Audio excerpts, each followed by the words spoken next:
you know that adolescents are of three types? We have number one, we have the adolescents who we call early bloomers, we have middle bloomers, and we have late bloomers. That means you need to understand at what stage your child as a teenager is, at what level of their adolescence. How are they starting their puberty journey? Are they early bloomers? Are they middle bloomers or late bloomers? This is Phyllis Shiko, and this is our YouTube channel. You make sure you subscribe to our YouTube channel, share and like, so that we can move together at Safe Haven Show. This is a show that we are bringing to you to be able to have real talk, real discussions on real life, on parenting, motherhood, and safe motherhood and fatherhood. And also at this point, I want to say that these early teenagers, these early bloomers, they are between 10 to 13 years. So you can look at a 10-year-old and you decide and look at them and say, oh my God, where is this child going? Yeah, that tells you that at 10, your adolescent or your teenager can start experiencing their own puberty. It means they're starting to transit from childhood to adulthood. And I know this is a difficult season for the parents, because even myself, I keep asking myself, is this really my son that is transitioning? Because he's growing too fast. We were just 9 the other day, now we are 10, now we are 11, and there are all these changes that are coming. And you need to understand that early bloomers are quick to get the point that they are growing. And number one, I want to say that they become they have a lot of curiosity and a lot of anxiety. Remember, they are still 10, they're 11, so we still look at them like children, but in their body they feel they're not children. We're still addressing them like children, and they feel, so there's that conflict. And also they're starting to see their bodily changes. If it's a female, they're seeing their breasts are coming. They are seeing, some of them may start their menstrual cycle, and the boys, the shoulders have started coming out. So they are very curious, who am I turning to be? They are looking at themselves at their private places, and they're like, oh my God, what is happening to me? So they are more like, they also want to engage with their own body, and they want to understand what is happening to them. And every time you call them a child, they are very sensitive to the name, because they're like, no, mom, you know, I've changed. The way I was 8, now it's not the way. So these are early bloomers, and we talked about them because we like telling that these children are our own children, and we need to take care of them as early as that. So when you see them at 10 and they are tall, when you see them at 11 and they are big, like hips, and you look at them at 12 and you think they look like an adult, no, they are still our adolescents who are experiencing their puberty stages that they are experiencing their also body. So a lot of curiosity, they will ask you a lot of questions, they will want to engage you one-on-one. Everything to them is about understanding what is happening to their own mind. You know, also their mind is affected how what is happening to their body, especially their body, and also how they think and how they reason with you. These are changes that are happening very fast in their lives. So they're early bloomers, and that's why you can see a child who looks like a 17-year-old, yet she's 11. It means she is blooming very, very early. So that is one of the traits. You realize there are a lot of questions, curiosity, a lot of anxiety to any happening. If you want them to visit a friend, they're anxious about it, they are curious about it. If you, this is the stage they don't want to go with you anywhere because they don't feel self-confident with themselves, absolutely. And those are the things that are going through. Another thing that these children experience is that they have a black and white thinking. Let me tell you, as a parent, when a child is in this stage of black and white thinking, there's nothing you can do about it, because right now they don't have a middle type of thinking. It is either right or wrong. It's either terrible or good. It's either good or bad. So they have nothing like in the middle, like better, worse. It's either worse kabisa, or worse, or better, or best. There's no better for them. So there's no middle ground for them. So they just think black and white, and they will answer you black and white. So do not expect these teenagers to answer you in sugarcoating their words. No, these guys don't know how to sugarcoat, because they are early bloomers.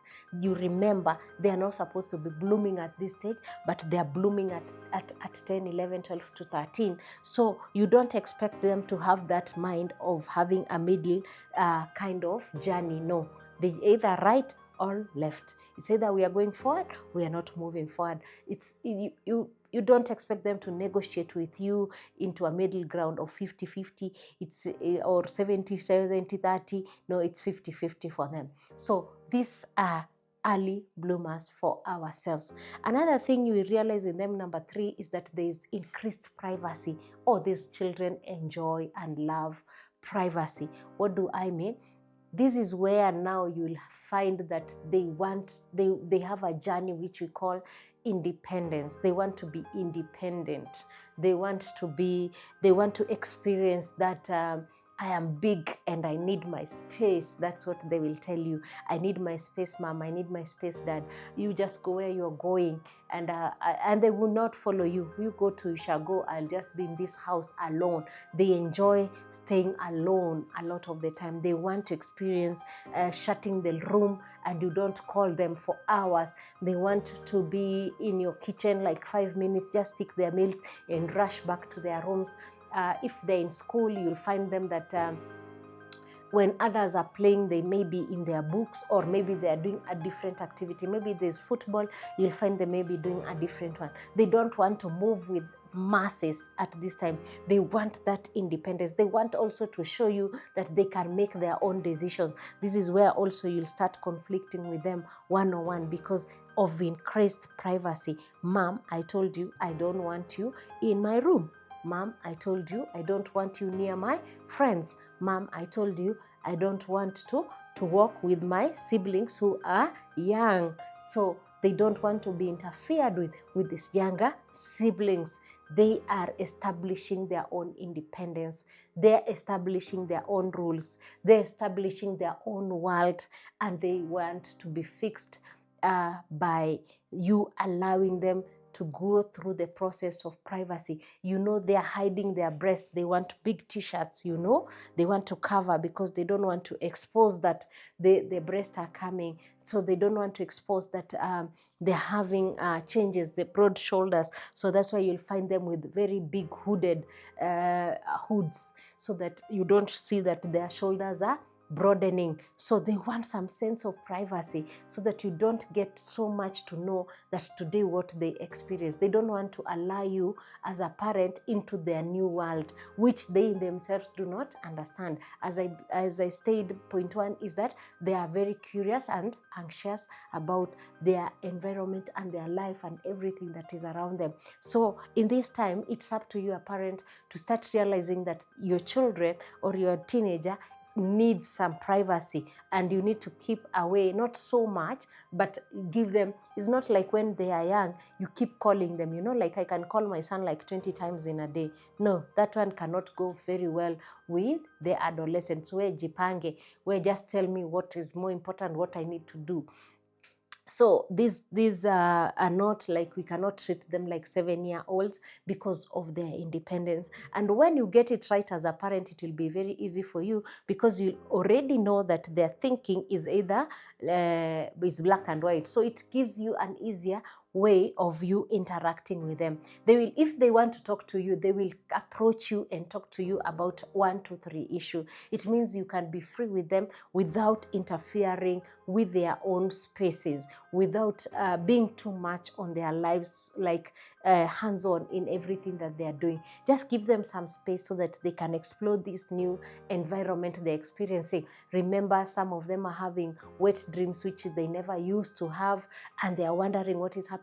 And you in the morning, you want to rush into their room and open their room. No, they just want you to give them time so that they can change and wash up and then show up at your doorstep when they are ready. So those kind of things. If it's a girl, she has started experiencing her messes, she has bad moods, and you're there as a parent rushing into their room very early in the morning, and it is their worst. They don't feel like waking up. They don't feel like they need to move away from anything. They just want to be alone at this point. So it's up to us to know when to talk, when not to talk, when to interfere, when not to interfere.